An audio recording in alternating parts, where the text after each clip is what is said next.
Hello, economics students. So at the beginning of the pandemic, the federal government mailed out $1,200 stimulus checks this past spring. I know that my mom got the check and she was like, why did I get a check for $1,200? I think she thought it was fake. I think she was going to maybe rip it up because she didn't really believe it. And I said, no, Mom, don't rip it up. So what do you think people did with that money, from highest to lowest? Did they purchase stuff? Did they pay down debt? Or did they save the money? Now, I suppose that you would, decide to allocate your money in the way that you decided was best for your personal interests. But here's the way that it turned out.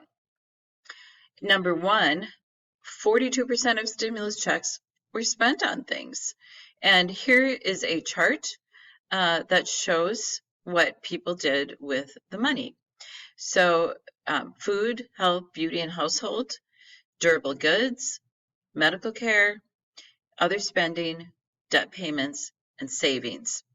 Number two was 31% paid down debt. This was a great opportunity if someone still had an income that was coming in and maybe they had racked up a couple $1,000s in credit card debt, which is something you never want to do, by the way. You should always pay off your credit cards every month if you use them. And 20% saved it. That's what my daughter and son-in-law did, is they put the money into savings. So today we're going to look at supply. Now, I just talked in the previous lesson that the demand for gasoline has gone down and therefore the price has gone down.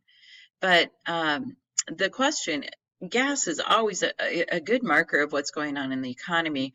Why would the supply increase or decrease, and how does that affect the price at the pumps?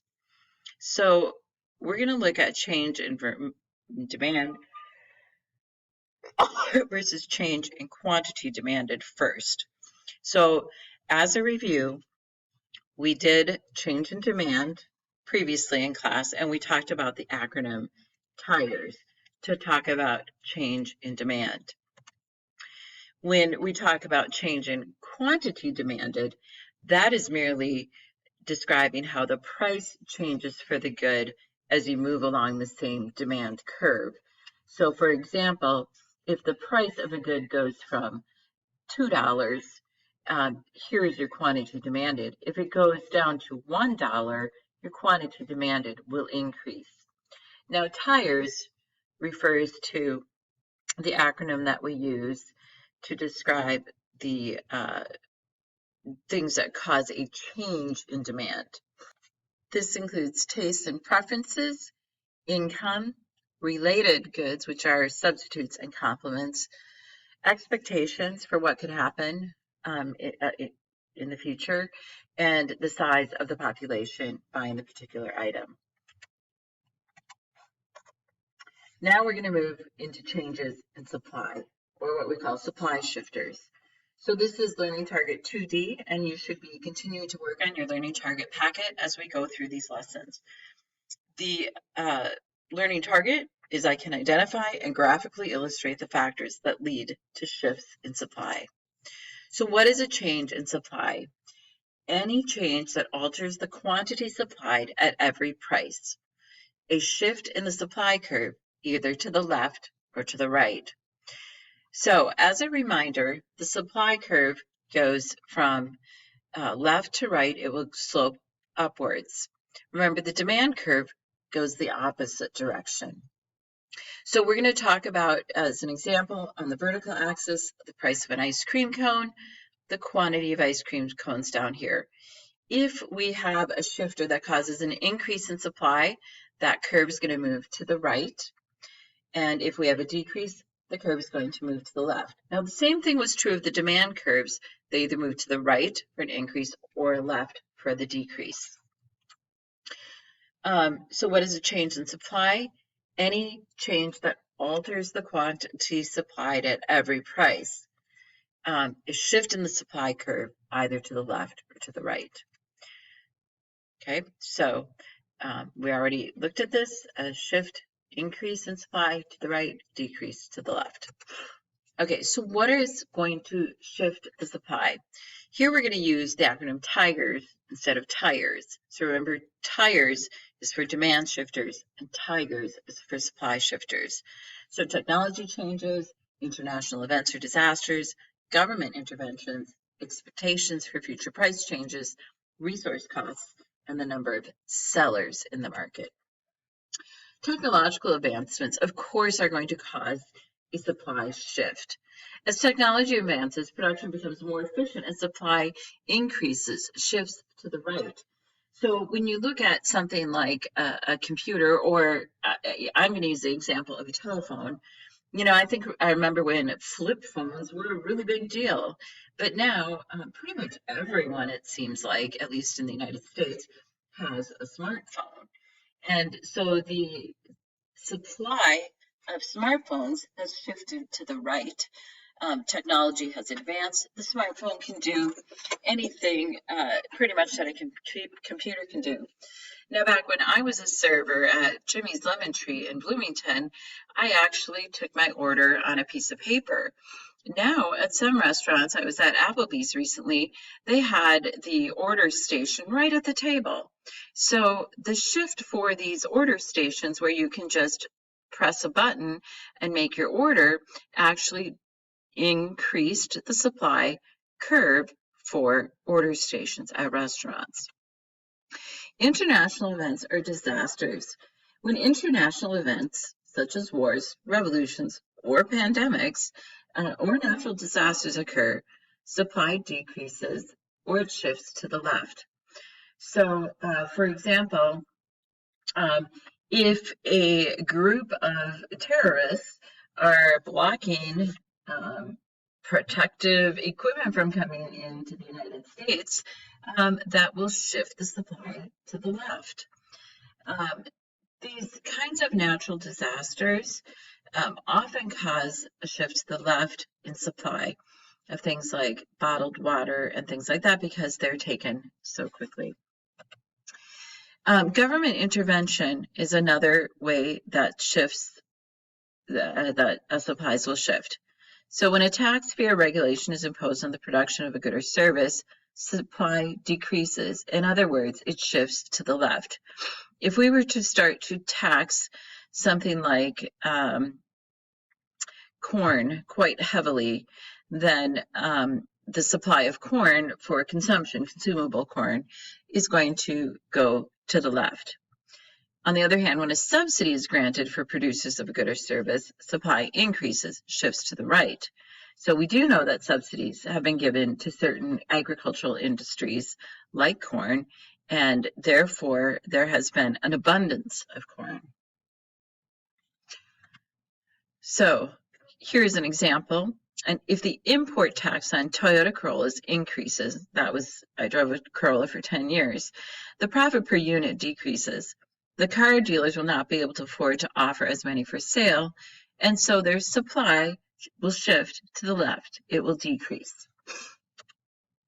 When the government decides to subsidize dairy, I talked about corn earlier, but dairy farmers' profits increase, therefore increasing the supply of dairy cattle. So the dairy farmers are motivated to produce more dairy. And actually, there have been some stories this year of dairy just being dumped out because there's been too much of a supply. How about expectations of future price changes? If the producers expect the price of a good to rise in the future, immediate supply will decrease or shift to the left. On the other hand, if producers expect the price of a good to decrease in the future, immediate supply increases or shifts to the right. So we could take a look at oil again for this. If the oil producers expect the price to rise in the future, then they're going to say, we're going to hold off producing oil, and we are going to have a temporary shift to the left. And the opposite can be said as well. So if Farmer Joe hears that the price of corn is going to increase next month, he's going to wait to sell his corn, therefore decreasing the immediate supply of corn. Now, my daughter-in-law's father is a corn farmer, and he has huge corn bins, and he does listen to the corn market, and he will decide, and he's got his own semis and everything to transport the corn. It's really a self-sustaining business. And so when he hears about the price of corn and what direction it's going, he will make daily decisions. He gets up at like 5 in the morning, listens to the ag report, and decides, am I going to go ahead and sell my corn now, or am I going to do it in the future?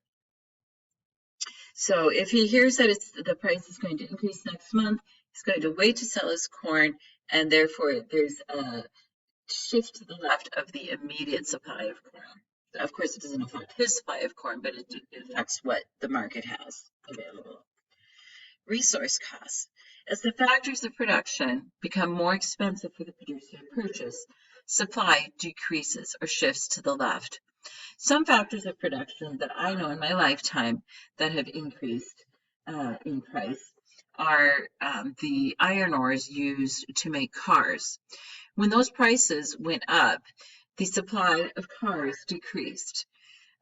When the factors of production become less expensive, let's say that we learn about a new natural resource that can be used to produce a good, then the supply of that good of the finished product will increase or shift to the right. So let's take a look at this example. Don's landlord increases his store's rent, which increases Don's cost of production. Since it is more expensive to make a donut, the profit per unit earned decreases and the supply of Don's donuts falls. Okay, so the shift for Don's donuts is going to go to the left. Sellers in the market. When additional firms enter a market, supply of the product increases, shifts to the right.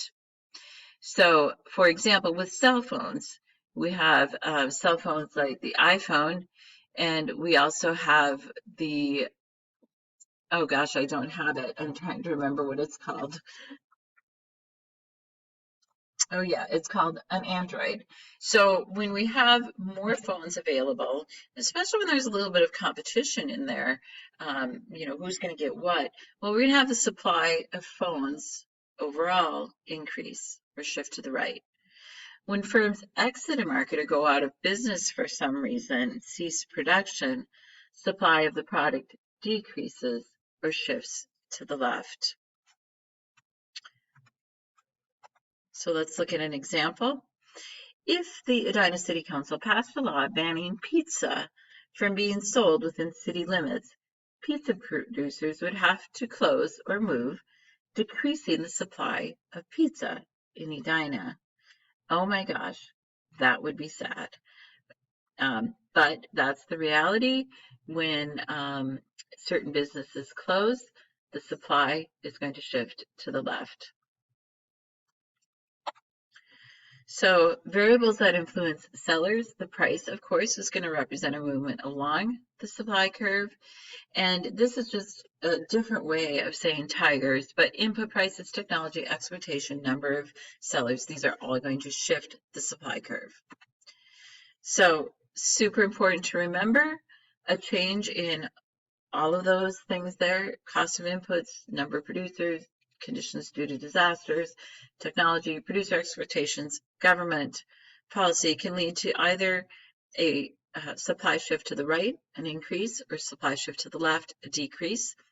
But a change in price alone can lead to movement along the supply curve. So if the price of a gallon of gas is $1.99, and then the price goes up, okay, to $2.29, the quantity that suppliers are willing to produce actually goes up. Now, what's important is when we get to equilibrium, we'll be talking more about that later, because remember, as I introduced earlier, it's where the demand and the supply curve intersect that we look at a change in the price equilibrium. So your assignment for the next day of class is to go to Schoology and to do the supply headlines. This is very much like the demand headlines assignment that we had, and that will be your ABA. All right, thank you very much for your attention today. Work on Learning Target 2C. Please make sure you're reading the textbook and keeping up with your learning targets, and have a great day.